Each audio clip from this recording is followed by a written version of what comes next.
Hi there, Sunbird Nation. I've been wanting to finish up and edit and put together a video about the cylinder head flowing that I recently conducted on my turbo head and a stock head and my turbo intake and an MPFI intake. So now that my friend has finished up the flowing, I can tell you what happened. We tested the cylinder heads with the intake manifolds attached to them rather than test them individually, because quite honestly, I didn't know how to test the intakes separately. I wanted to bolt the exhaust manifold on also, but the way his flow bench is configured and the way the manifold hangs down, it wouldn't have cleared.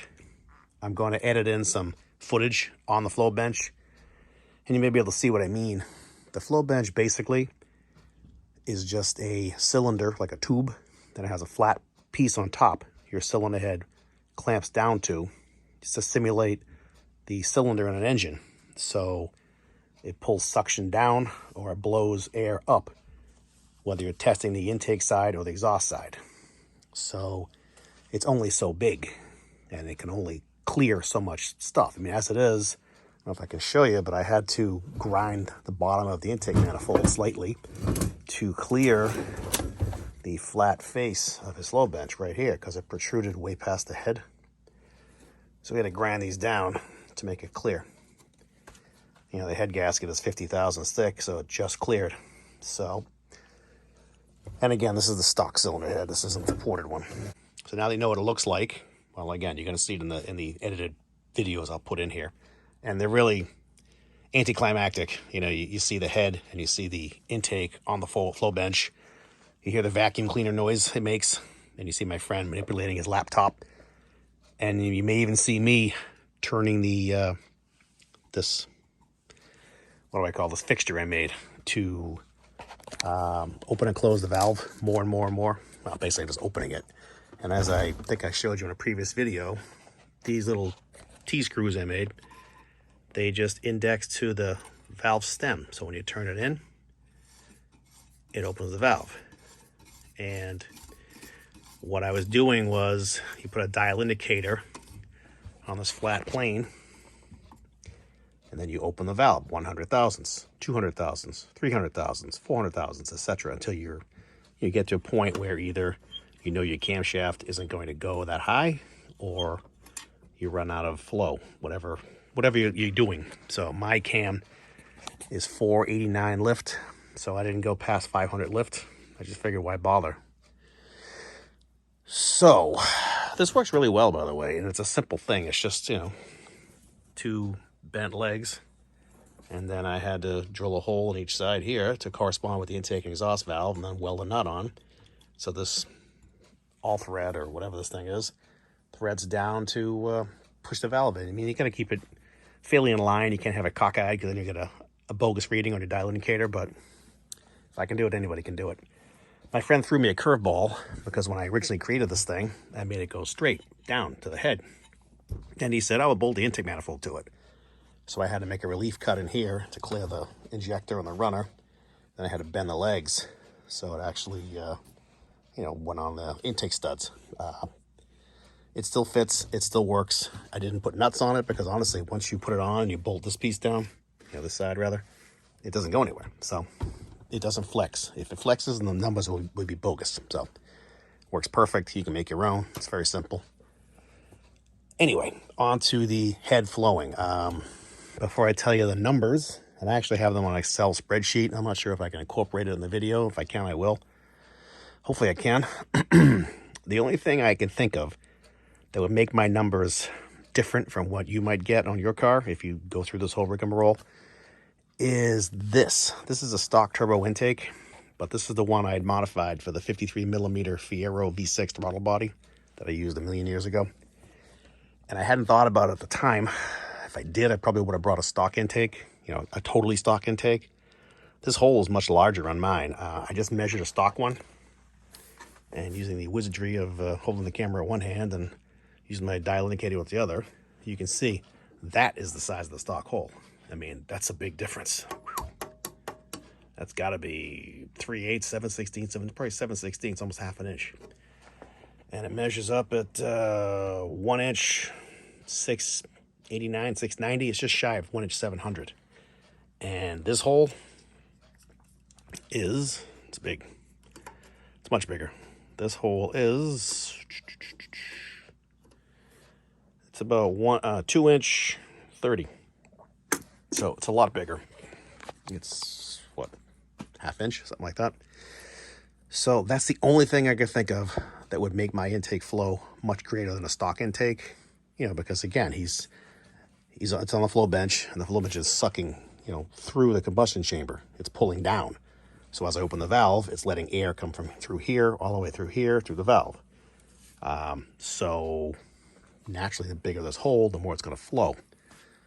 So the numbers I have may not represent exactly what you'll see on your car if you use the stock size intake hole, but in all reality, if you're porting your cylinder head and modifying your engine, why would you leave the stock size throttle body? It's only 43 millimeter. It's tiny. So with that said, the flow results were pretty good. Again, these are just working sheets my friend handed me when, because what he does is he flows the intake from 1 to 500 lift. Then we reverse the flow bench and flow the exhaust side from 1 to 500 lift. And he writes down the numbers that he gets on his, he uses a laptop to compute. It's a homemade flow bench. It was patterned after a Superflow. I think it's a 501. It's back in the 80s. A guy we knew had one. So my friend's an engineer. He built his own, which many people do. It's just a vacuum cleaner motor, really. And he calibrated it off this Superflow flow bench. So he's been porting cylinder heads and flowing them since the 80s. So he knows his thing. And again, he's an engineer. He's a really smart guy. He's kind of crotchety, but he runs a, 7 or 8 second big block Chevy powered dragster. So anyway, the flow numbers, a stock head flows 166 CFM at 28 inches and 500 lift. My ported head flows 196 CFM, all things being the same. So 166 to 196. So my head flows 30 CFM more on the intake side, which is a decent amount. Just for comparison, like say a big block Chevy, a big block Chevy head flows like, 280 CFM, say, something like that. A decent stock one.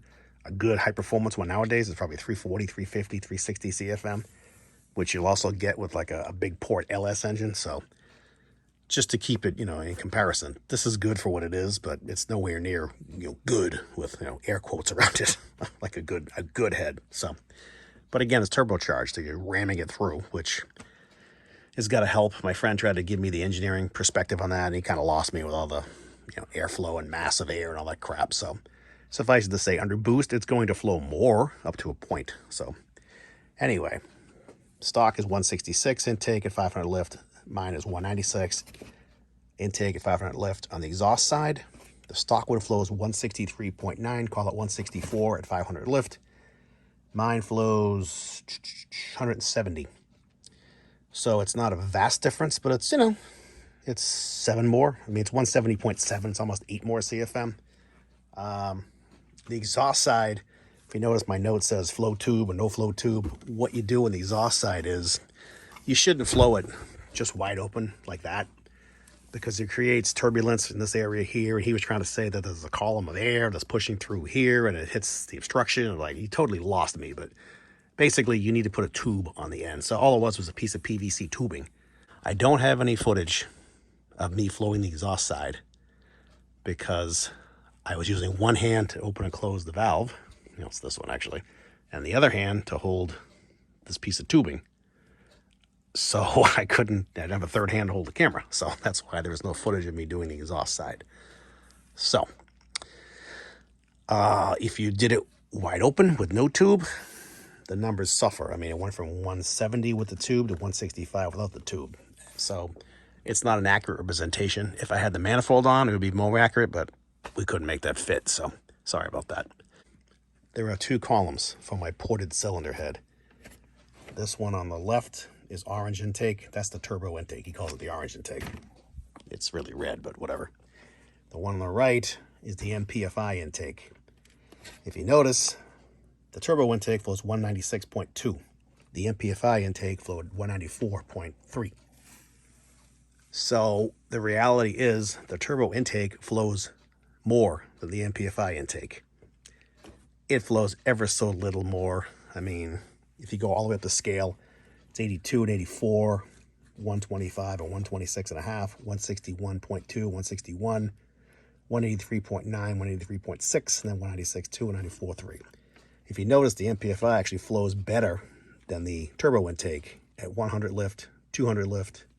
They even out at 300 lift, then at 400. They're still pretty even. Then at 500, the turbo takes over. Is it worth changing the turbo intake for the MPFI intake? In my opinion, no, unless all you want is the bigger throttle body opening.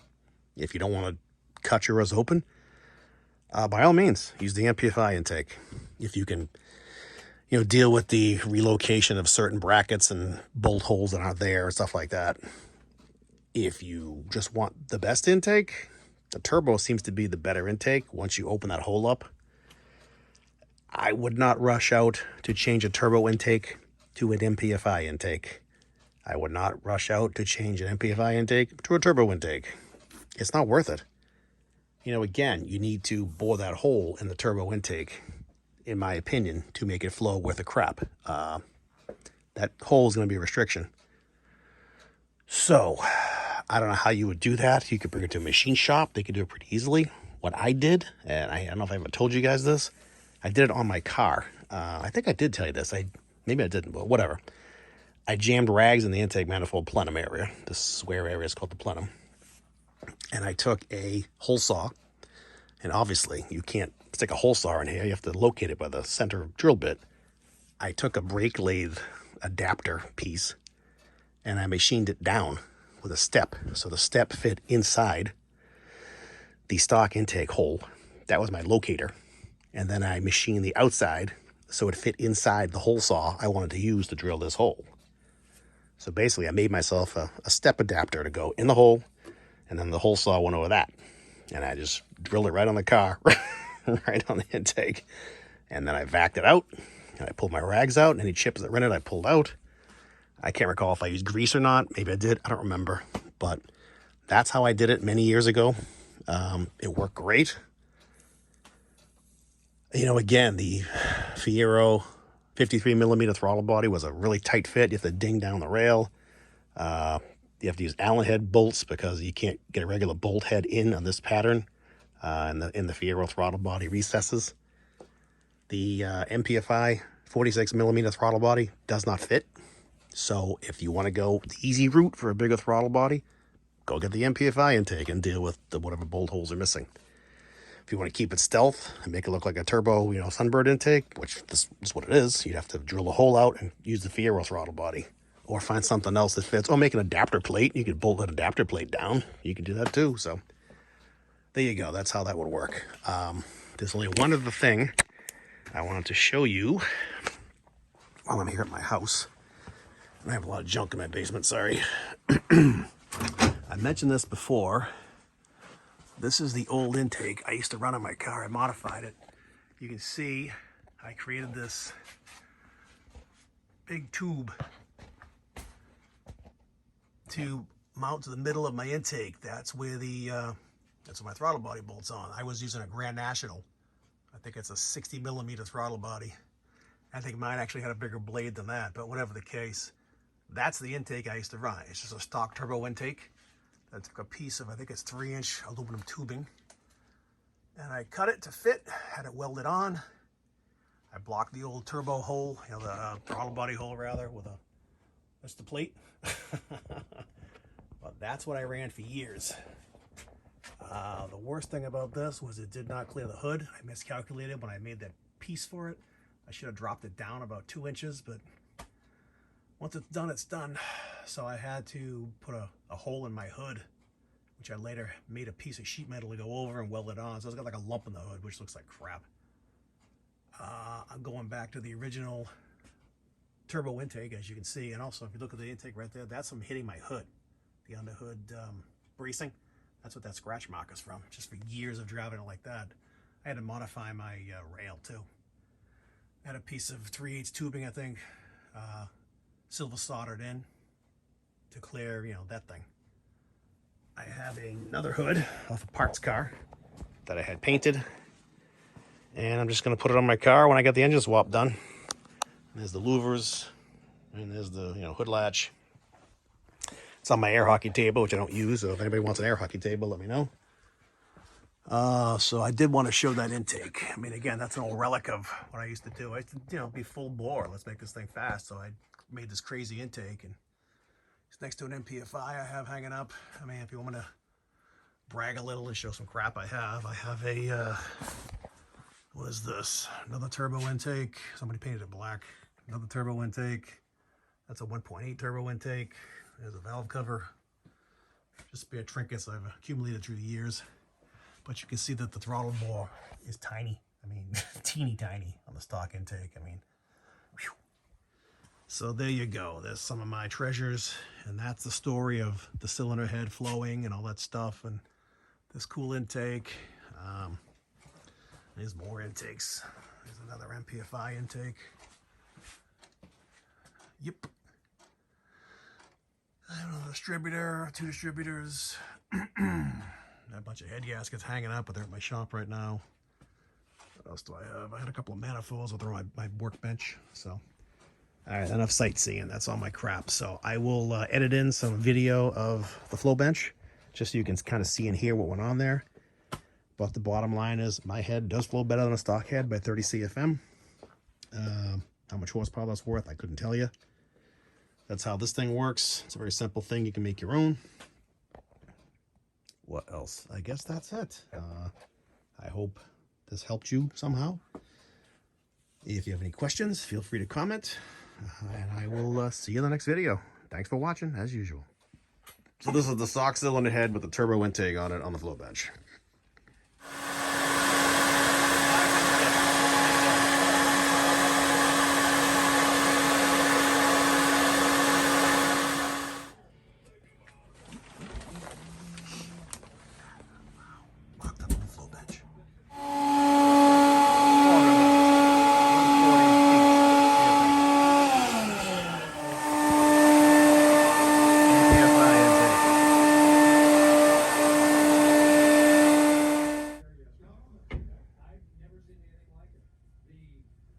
The path of destruction. The day 3.